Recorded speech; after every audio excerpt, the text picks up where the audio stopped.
Para saudara-saudara, kumaha kabarna? Damang sadena dengan saya si Otong kembali lagi di channel Ningali Film. Pada episode kali ini kita akan melanjutkan alur cerita dari film yang rilis pada tahun 2025 untuk bagian yang ke-6. Dan tidak usah berlama-lama lagi, mari kita mulai ceritanya.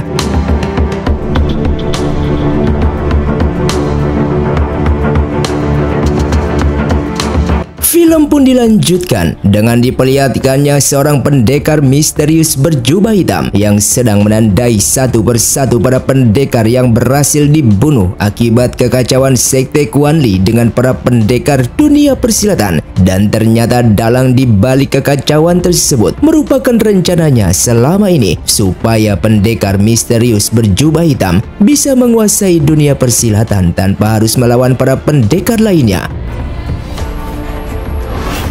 Sementara Kyusui yang terus dibayangi dengan perasaan amarah dan dendam membuatnya tidak sadar dengan menganggap jika di hadapannya adalah sekte Kuan Li.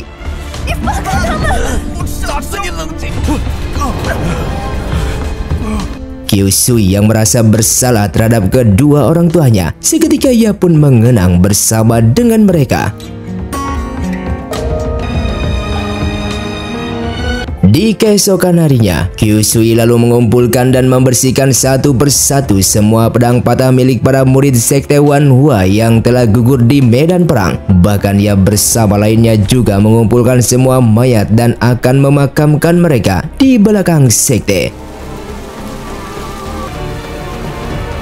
Kyusui yang tidak tahu apa yang harus dilakukannya karena walaupun ia ingin membalas dendam terhadap sekte Kuan Li, namun di sisi itu ia masih terluka parah dan belum bisa sepenuhnya menggunakan bela dirinya, sehingga saat ini ia hanya bisa meminta maaf kepada kedua orang tuanya karena ia tidak mampu menjaga mereka dan sekte Wanhua.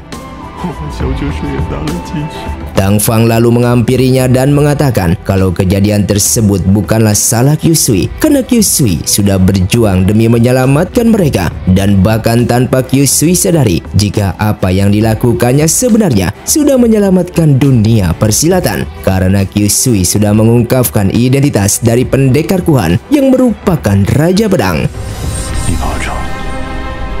Setelah Tang Fang pergi dari sana, Kyusui lalu melanjutkan memasukkan pedang-pedang patah milik murid sekte Wanhua ke dalam sebuah tempat yang sudah disediakan di makam pedang. Sementara itu Yiren yang akan membuka kembali sekte pedang Wanhua dan menerima calon murid baru, sehingga ia meminta Kaiyan untuk mengundang para sekte dunia persilatan di Jinzhong untuk menghadiri acara pembukaan ini. Mendengar hal itu, pada awalnya Kaiyan merasa ragu karena meskipun Yiren mendapatkan lencana ketua sekte dari mendiang ayah mereka, namun Yiren tidak memiliki pedang cangkeh yang merupakan simbol posisi ketua sekte yang keberadaan pedang tersebut masih belum diketahui. Dan jika para pendekar dari sekte lain mengetahui kalau Yiren tidak memiliki pedang cangkeh, maka ia takut tidak ada yang mau bergabung dengannya. Namun Yiren yang percaya diri tetap akan melanjutkan rencananya tersebut. Dan benar saja, setelah para ketua sekte datang ke sana dan mengetahui jika Yiren tidak memiliki pedang cangkeh, seketika mereka pun tidak ingin bergabung dengannya. Dan Yiren yang melihat Kyusui juga ada di sana, seketika ia pun langsung mengusirnya dan tidak ingin bertemu dengannya lagi. Bahkan kedua kakaknya tersebut menyalahkan Kyusui sebagai dalang di balik kancuran sekte mereka. Kyusui yang tidak sanggup lagi menerima kenyataan ini dan tubuhnya yang masih belum pulih, tiba-tiba ia pun pingsan di tempat dan diselamatkan oleh Raja Liang. Singkatnya 2 hari kemudian, Kyusui yang sudah sadar kembali dan berada di kediaman Raja Liang. Di sana Raja Liang meminta Kyusui untuk tidak memikirkan ucapan kakaknya lagi karena saat ini Kyusui harus fokus terhadap kesehatannya. Lalu setelah itu Raja Liang meminta Kyusui untuk segera keluar karena para pendekar dari Guangling sedang menunggunya di depan. Di sana Kyusui begitu terkejut ketika melihat mereka berkumpul demi hanya ingin menemuinya, karena tanpa Kyusui sadari jika selama perjalanannya ke Guangling, ia telah menyelamatkan dunia persilatan di wilayah tersebut, karena Kyusui telah mengungkapkan identitas pendekar Kuan yang selama ini bersembunyi di balik topengnya. Kyusui yang masih tidak percaya jika ia telah menyelamatkan mereka. Sesaat ia pun begitu senang karena walaupun dia tidak bisa menyelamatkan sektenya sendiri, namun setidaknya ia berhasil menyelamatkan belasan sekte di Guangling. Demi membalas budi, para pendekar di sana akan membantu Kyusui untuk membangun kembali sekte Wanhua yang kini telah rusak. Bahkan mereka juga ingin bergabung dengannya sebagai saudara seperguruan dunia persilatan, yang membuat Kyusui seketika terharu.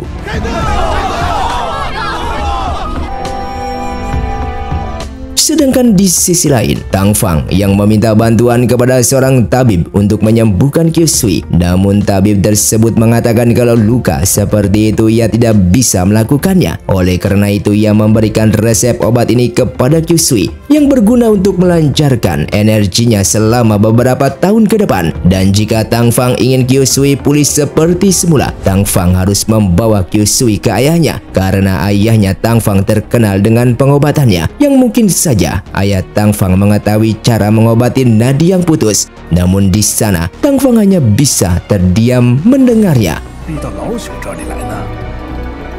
Kembali kepada Kyusui yang baru sadar dari pingsannya selama 2 hari 2 malam. Kyusui yang tidak bisa seperti ini terus. Ia lalu memaksakan diri untuk berlatih.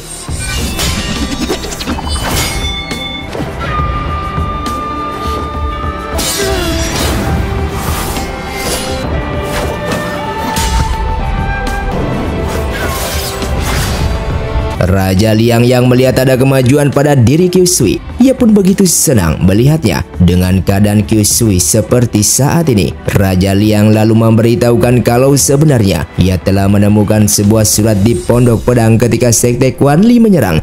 Namun dikarenakan di saat itu Kyusui sedang berduka, sehingga Raja Liang tidak berani memberikannya. Yang ternyata surat tersebut dari mendiang ayahnya yang ditujukan kepada Yiren, Kaiyan, dan juga Kyusui. Di dalam surat itu sang ayah hanya menjelaskan jika ratusan tahun yang lalu keluarga Xiao juga pernah mengalami kehancuran seperti mereka. Namun di saat itu leluhur mereka terus bertekad kuat sehingga menciptakan pedang canggih yang terbuat dari 120 pedang patah, yang bertujuan untuk memberikan semangat kepada mereka yang sedang mengalami putus asa seperti Kyusui. Karena selama pedang canggih masih ada, maka keluarga Xiao tidak akan pernah musnah untuk selama-lamanya, dan siapapun yang memilikinya maka akan menjadi ketua sekte Wanhua selanjutnya. Walaupun sang ayah tidak memberitahukan di mana keberadaan pedang canggih itu berada, namun Kyusui menyadari jika pedang tersebut ada di hadapannya. Sang ayah yang menginginkan ia bangkit dari keterpurukan ini, ia lalu masuk ke dalam pondok pedang dan mencabut pedang patah miliknya sendiri ketika bertarung dengan sekte Quan Li. Lalu setelah itu ia memasukkan pedang tersebut ke dalam makam pedang, hingga pada akhirnya pedang canggih itu pun muncul di hadapannya.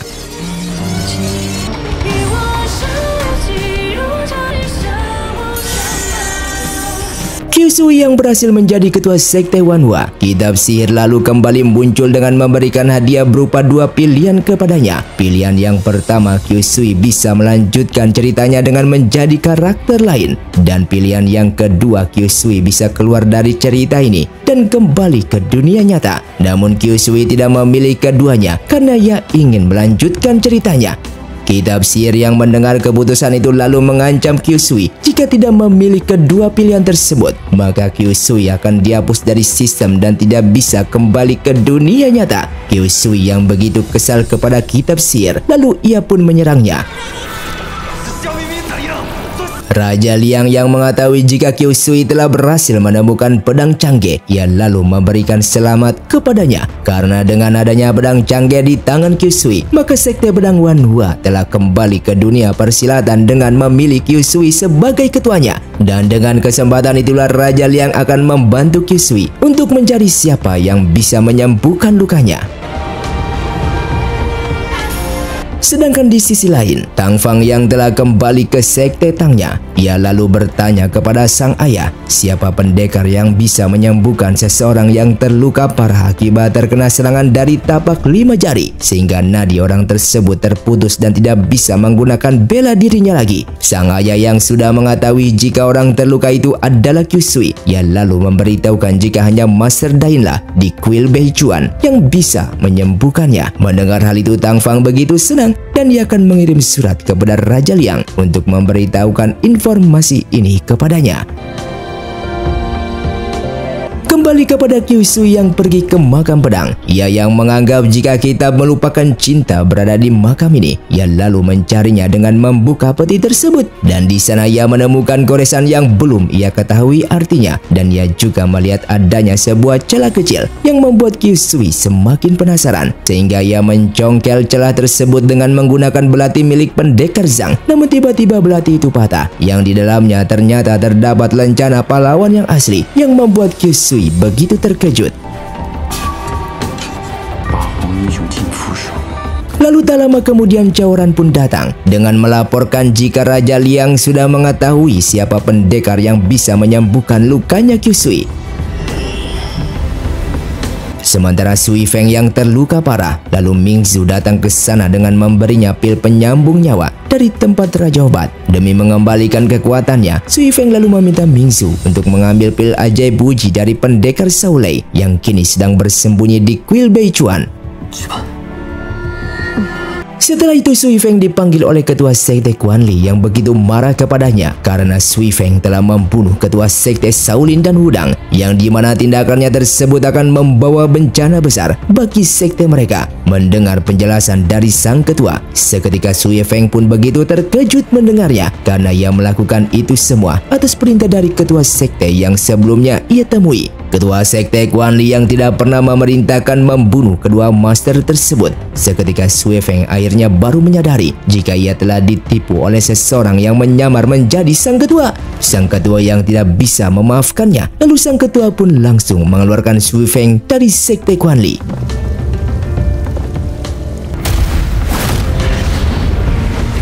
Qiu Sui yang telah bertemu dengan Raja Liang pun lalu menjelaskan jika ia mengetahui informasi tersebut dari Tang Fang, dan pendekar yang bisa menyelamatkan Qiu Sui adalah Master Dain dari kuil Beichuan. Qiu Sui yang akan pergi ke sana, namun Raja Liang langsung menghentikannya karena kondisi di sana saat ini sedang tidak aman, yang dimana Raja Zhu dengan sekte Quan Li sedang bertarung di dekat Gunung Yunxia demi menemukan seorang pendekar yang bernama Shaolei, yang dimana pendekar tersebut dulunya telah menyelamatkan Yan Kuangtu, melarikan diri dan menghilang bersamanya selama bertahun-tahun. Ketika Yan Kuangtu dikepung oleh 16 aliran dunia persilatan, sehingga Qiu Sui menganggap jika Raja Zhu dan sekte Quan Li tidak hanya menginginkan pil ajaib Wuji dari pendekar Shaolei, namun mereka juga ingin mengetahui petunjuk keberadaan Yan Kuangtu darinya. Mengetahui itu semua, Qiu Sui lalu meminta Raja Liang untuk mengizinkan ia pergi ke sana demi menyelamatkan Master Dain, dan Raja Liang pun menyetujuinya dengan memberinya sebuah surat untuk Master Dain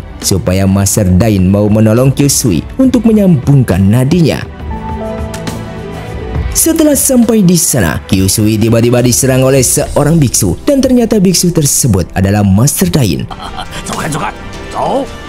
Walaupun Qiu Sui sudah menyerahkan surat permintaan kepada Master Dain dari Raja Liang supaya Master Dain mau menyembuhkannya, namun ternyata Master Dain tetap tidak mau membantunya dan bahkan menyuruh Qiu Sui untuk segera pergi dari sini.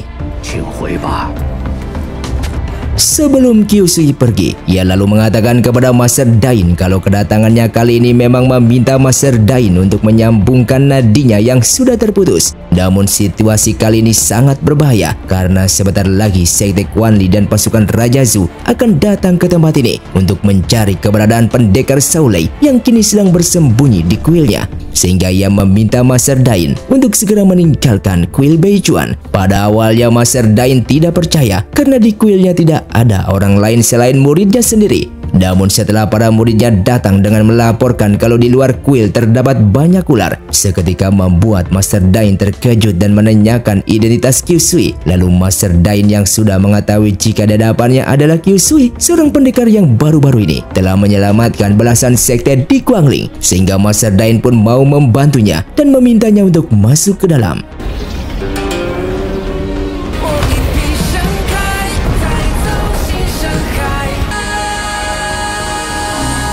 Hingga pada akhirnya Master Dain pun berhasil menyambungkan semua urat nadi Kyusui yang selama ini terputus. Sebelum kepergiannya, Master Dain lalu memberitahukan jika di samping kuil Beichuan memang terdapat seseorang yang tinggal di sana, karena beberapa hari ini di tengah malam ia selalu mendengar seorang pria menangis di dalam kuil tersebut. Walaupun ia tidak mengenal orang itu, namun ia yakin jika orang itu adalah pendekar Shaolei yang dicari oleh sekte Guanli dan Raja Zhu. Oleh karena itu, ia meminta Kyusui untuk pergi ke sana. Setelah masuk ke dalam kuil, ternyata memang benar kalau orang tersebut adalah pendekar Shaolei, dan di sana Kyusui memintanya untuk segera pergi dari sini karena sekte Guanli dan pasukan Raja Zhu sedang mencarinya. Namun Shaolei tidak mempercayai perkataan Kyusui. Lalu mereka mendengar suara keributan di luar, dan ternyata sekte Guanli dan pasukan Raja Zhu sudah ada di depan kuil. Oleh karena itu Kyusui meminta pendekar Shaolei untuk menyerahkan pil ajaib Wuji kepadanya sebelum mereka mengambil pil tersebut. Dan ketika Shaolei ingin menyerahkan pil ajaib Wuji kepada Kyusui, tiba-tiba Mingsu datang untuk mengambilnya. Namun Mingsu bukanlah lawan Shaolei. Dan ternyata kabar yang sudah tersebar di dunia persilatan selama ini tentang Shaolei yang menyelamatkan Yan Guangtu itu adalah bohong, sehingga Shaolei dianggap pengkhianat oleh para pendekar dengan alasan kalau dulu ia telah membantu Yan Guangtu kabur ketika dikepung oleh 16 aliran dunia persilatan. Padahal yang sebenarnya saat itu Raja Zhu memakai ia untuk menghadang jurus mematikan milik Yan Guangtu, sehingga ia diculik oleh Yan Guangtu selama puluhan tahun. Bahkan selama itu ia disiksa olehnya dengan meminum pil ajaib Wuji yang di dalamnya terdapat energi yang, dan jika ia meminumnya tanpa memiliki energi yin, maka tubuhnya tidak bisa menahan besarnya energi yang tersebut. Alasan kenapa semua pendekar menginginkan pil ajaib Wuji, karena jika mereka memakan pil yin dan memakan pil ajaib Wuji secara bersamaan, maka mereka akan mendapatkan kekuatan yang sangat luar biasa, seperti mendapatkan kemampuan selama 60 tahun. Dan ketika Shaolei ingin menyiksa Mingsu, Kyusui lalu menghentikannya. Oleh karena itu Shaolei yang kesal kepada Kyusui lalu memaksanya meminum pil ajaib Wuji supaya Kyusui merasakan panasnya energi yang seperti ia rasakan selama puluhan tahun ini. Singkatnya Kyusui pun berhasil kabur dari sana dengan membawa Mingsu. Kyusui yang kepanasan karena tubuhnya tidak bisa menahan besarnya energi yang, sehingga ia pun berendam di air sungai. Bukannya menambah tenang, ia justru kedatangan ular putih yang langsung menggigit lehernya. Namun tiba-tiba Kyusui merasa jika tubuhnya memiliki kekuatan yang sangat luar biasa. Sadar jika racun ular putih itu memiliki energi yin, sehingga tubuhnya bisa menyeimbangi energi yang. Ia lalu mencoba kekuatannya tersebut, dan benar saja kekuatannya telah meningkat pesat seperti ia mendapatkan kemampuan selama 60 tahun.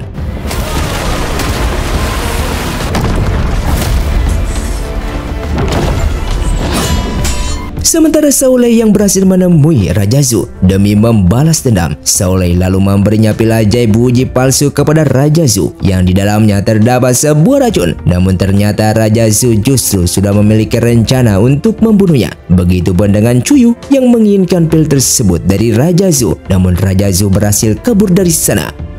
Chuyu yang ingin mengejarnya. Akan tetapi, Kyusui pun datang ke sana. Pada awalnya Chuyu masih menganggap jika Kyusui hanyalah seorang pendekar lemah karena Chuyu mengira jika Kyusui masih belum bisa menggunakan bela dirinya lagi. Namun ternyata Kyusui langsung menunjukkan kekuatan besarnya tersebut. Bahkan di sana Kyusui juga membunuh Chuyu sebagai persembahan pertama keluarganya yang dibunuh olehnya.